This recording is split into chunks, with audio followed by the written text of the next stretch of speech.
আসসালামু আলাইকুম। একদিন এমন আসবে, রাত অনেক লম্বা হবে, মানুষ ঘুমাতে ঘুমাতে ক্লান্ত হয়ে যাবে, কালো এক ধোঁয়া গোটা পৃথিবীকে ঘিরে ফেলবে। পশু পাখিরা মাঠে যাওয়ার জন্য ছটফট করবে। ঠিক এমন সময় আকাশ থেকে ছোট ছোট আলোর কণিকা দেখা যাবে।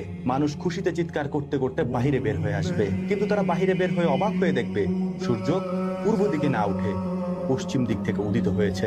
ঠিক এই সময় মানুষের মনে হবে কিয়ামতের পূর্বের কথা।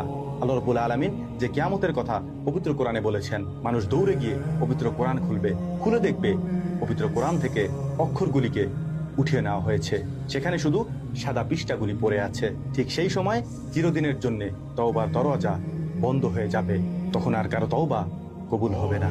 এ সময় গোটা দুনিয়াতে এক ধরনের ঠান্ডা বাতাস প্রবাহিত হবে, সাথে সাথে গোটা দুনিয়াতে থাকা সকল মুমিন এবং নেককার বান্দাদের রূহ কবজ করে নেওয়া হবে। ঠান্ডা বাতাসে রূহ কবজ করার সময় তাদের কোনো কষ্টও হবে না, তারা বুঝতেও পারবে না, তারা টেরও পাবে না। এরপর দুনিয়াতে শুধু থেকে যাবে গুনাহগার, কাফের এবং মুশরিকেরা।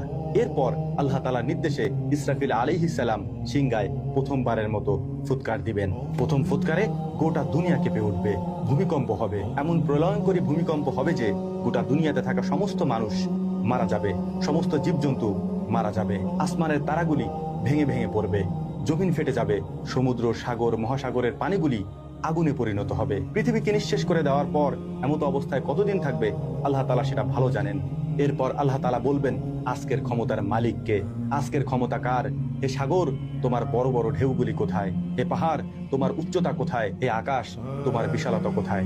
আজকের ক্ষমতার মালিককে? আল্লাহ তাআলা নিজেই উত্তর দিবেন, আজকের ক্ষমতার একমাত্র মালিক আল্লাহ সুবহানাহু ওয়া তাআলা। এরপর আদম আলাইহিস সালাম থেকে নিয়ে শুরু করে আল্লাহ রাব্বুল আলামিন পৃথিবীতে যত মানুষ পাঠিয়েছেন, যত জীবজন্তু পাঠিয়েছেন, সমস্ত জীবদেরকে আবার জীবিত করা হবে, পুনরুত্থান করানো হবে। সেদিন আর কারো অহংকার, অহমিকা, দাম্ভিকতা চলবে না। সেদিন হুকুম চলবে শুধু একমাত্র আল্লাহ তাআলার। প্রত্যেক মানুষের অবস্থান তার সামনে উপস্থাপন করা হবে। যারা কাফের এবং বদকার তাদের জন্য জাহান্নামের শাস্তির ব্যবস্থা করা হবে। সেদিন সবকিছুর সিদ্ধান্ত একমাত্র আল্লাহ সুবহানাহু ওয়া তাআলা নেবেন। কিয়ামতের মাঠে থাকা সেদিন কেউ কাউকে সাহায্য করবে না। সেদিন শুধু হকের হিসাব হবে। নাম্বার 1 আল্লাহর হক, নাম্বার 2 বান্দার হক।